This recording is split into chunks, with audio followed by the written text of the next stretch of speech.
श्री हनुमान बेनीवाल जी। धन्यवाद सभापति जी। आज सदन में भारत के संविधान की 75 वर्षों की गौरवशाली यात्रा पर चर्चा हो रही है। सभापति जी, सदन के साथी विद्वान सदस्यों ने पक्ष विपक्ष दोनों तरफ से, और खुशी की बात यह भी है कि 7 घंटे से अलग अलग विचार आए, उधर से भी आए, इधर से भी आए, और सारी बात खुल के आई। निश्चित रूप से वर्ल्ड के अंदर हिंदुस्तान सबसे बड़ा लोकतांत्रिक देश है और दूसरे देश हिंदुस्तान को फॉलो करते हैं। प्रत्येक धर्मनिरपेक्ष देश में या प्रत्येक धर्म को मानने की एक हर व्यक्ति की आज़ादी है, और जो संविधान ने हमें ताकत दी है, शायद वर्ल्ड के किसी देश में इतना ताकतवर संविधान कहीं का नहीं होगा कि लोकतांत्रिक मूल्यों की जो रखवाली हिंदुस्तान के अंदर होती है वो वर्ल्ड के किसी अन्य देशों में नहीं होती। उदाहरण के तौर पर हिंदुस्तान को लिया जाता है, वर्ल्ड का सबसे बड़ा देश भी। हमें गर्व है कि हम विश्व के सबसे बड़े लोकतांत्रिक देश में रहते हैं, जहाँ संविधान रूपी पवित्र ग्रंथ को सर्वोच्च आदर्श मानकर देश की रीति नीति बनती।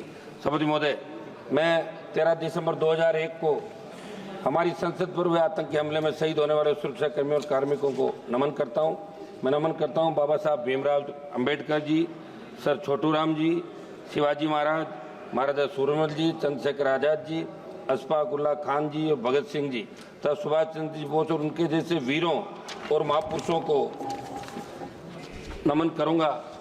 भगवान बिरसा मुंडा जी, सरदार उधम सिंह जी को और जलियांवाला बाग में शहादत देने वाले वीरों और राजस्थान के मानगढ़ में शहादत देने वाले मेरे वीर आदिवासियों को। महोदय, जिनकी वजह से देश आज़ाद हुआ, जिनकी वजह से आज़ाद भारत में संविधान अंगीकृत, उनका मान सम्मान करना हमारा परम कर्तव्य है। बाबा साहब अम्बेडकर जी ने कहा था कि संविधान मात्र कानूनी दस्तावेज नहीं है, ये हमारे जीवन का सारथी है और सामयिक आवश्यकताओं के अनुरूप है। सभापति महोदय, हिंदुस्तान में प्रत्येक नागरिक को वोट का अधिकार देने की पैरवी बाबा साहब ने करी। उस समय जब संविधान प्रारूप समिति के सामने मामला आया, जब अंग्रेजों के जाने के बाद, तभी बात चली थी कि वोट का अधिकार पढ़े लिखे लोगों को मिले या जमींदारों को मिले या दूसरों को मिले, उस जाति के लोगों को मिले। तब बाबा साहब ने इस बात को कहा, व्यापारी को मिले, तब कहा कि वोट का अधिकार प्रत्येक व्यक्ति को मिलना चाहिए जो हिंदुस्तान के अंदर पैदा हुआ और जिसने इस गुलामी के जंजीरों के अंदर जकड़न, चाहे अंग्रेजों का राज था, उससे पहले जो जितने भी काल आए जहाँ हिंदुस्तान का नागरिक गुलामी के अंदर सांसें ले रहा था, लेकिन प्रत्येक व्यक्ति को वोट का अधिकार मिले। बाबा साहब ने वोट का अधिकार प्रत्येक व्यक्ति को दिलाया, जिसकी बदौलत आज हम और आप सब इस पार्लियामेंट के अंदर बैठे हैं। मैं बाबा साहब ने कहा कि सदियों से गुलामी की जंजीरों में जकड़े प्रत्येक व्यक्ति को वोट का अधिकार मिले तो अपने मनमाफिक सरकार का वो चुनाव कर सके। सभापति महोदय, संसद हमले की बरसी मनाई जा रही है। 13 दिसंबर 2001 को जो संसद पे आतंकी हमला हुआ, सबसे पहली शहादत राजस्थान के बेटे जगदीश यादव, जेपी यादव ने दी। राजस्थान में सीकर से अलग होकर बने नीम का थाना के रहने वाले जेपी यादव आतंकियों से शेर की तरह लड़कर वीर गति को प्राप्त हुए। सभापति महोदय, 26 नवंबर 1949 को हम भारत के लोगों ने स्वतंत्र भारत के संविधान को अंगीकृत, अधिनियमित और आत्मसमर्पित करने का संकल्प लिया था। संविधान की इस गौरवमय यात्रा को आगे बढ़ते बढ़ते जब हम देखते हैं तो नजर आता है कि देश के किसी न किसी कोने के अंदर हमारे दलित भाई, पिछड़ा भाई, हमारा आदिवासी भाई समानता के अधिकार को हासिल करने को जूझ रहा है। राजस्थान की मैं बात करूंगा, जालौर जिले के साइला तहसील के सुराना गांव में कथित तौर पर पानी की मटकी को छूने पर हुई पिटाई के अंदर एक 9वीं क्लास का बच्चा इंद्र मेघवाल, जिसकी मौत हो गई। मैं खुद मौके पर गया था। पाली के सरकारी हॉस्पिटल में कोविड हेल्थ सहायक जितेंद्र मेघवाल की हत्या इसलिए कर दी कि आप मूछ नहीं रख सकते, मुंह तक अधिकार। एक मिनट साहब, बात तो करने दें, ऐसे क्या कर रहे हैं आप? केवल इस बात के लिए कर दी क्योंकि वो मूछ सकता था।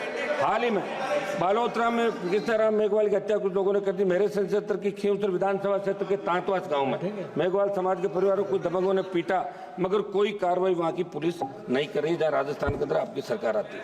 मैं मांग करूंगा कि आज़ादी के 75 साल बाद दलितों को, पिछड़ों को, सबको उनका हक और अधिकार मिले, और जो कानून है उसके दायरे के अंदर प्रत्येक व्यक्ति को न्याय कैसे मिले, यह आप लोग इसके अंदर कराएं।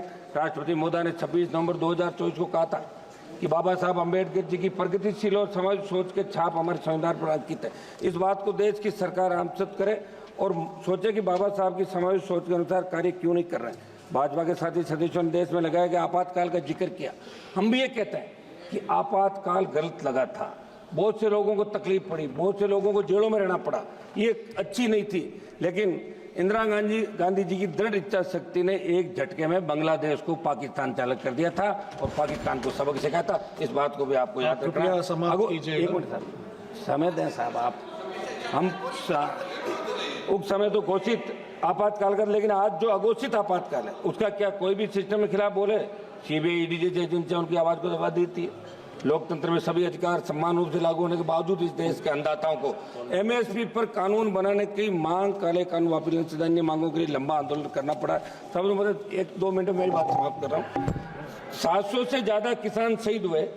तमाम हालातों को देखकर लगा कि एक तरफ देश की सरकार आजादी के अमृत महोत्सव के बाद, दूसरी तरफ देश की चुनी हुई सरकार को माननीय श्री मलेश बाबू जी, एक मिनट दें साहब, 1 मिनट समय दें। लास्ट मिनट आर्थिक न्याय नहीं दे पा रही है। लास्ट मिनट सर, आर्थिक न्याय नहीं दे पा रही है। मेरी मांग है कि किसानों की कर्ज माफी, एमएसपी को कानूनी मान्यता देने के बाद आप स्वीकार करें। और जो आंदोलन अभी बॉर्डर पे चल रहा है, शंभू बॉर्डर, दूसरे बॉर्डर पे, किसानों से आप बात करें, वार्ता करें। संविधान में सहमति और असहमति दोनों को एक समान मूल्य के रूप में देखा गया, लेकिन आज क्या हालात? कोई भी सांसद, कोई नेता, कोई भी व्यक्ति सरकार के निर्णय से असहमति व्यक्त करता है तो उसे दुश्मन की नजर से देखा जाता है। ये ठीक नहीं है।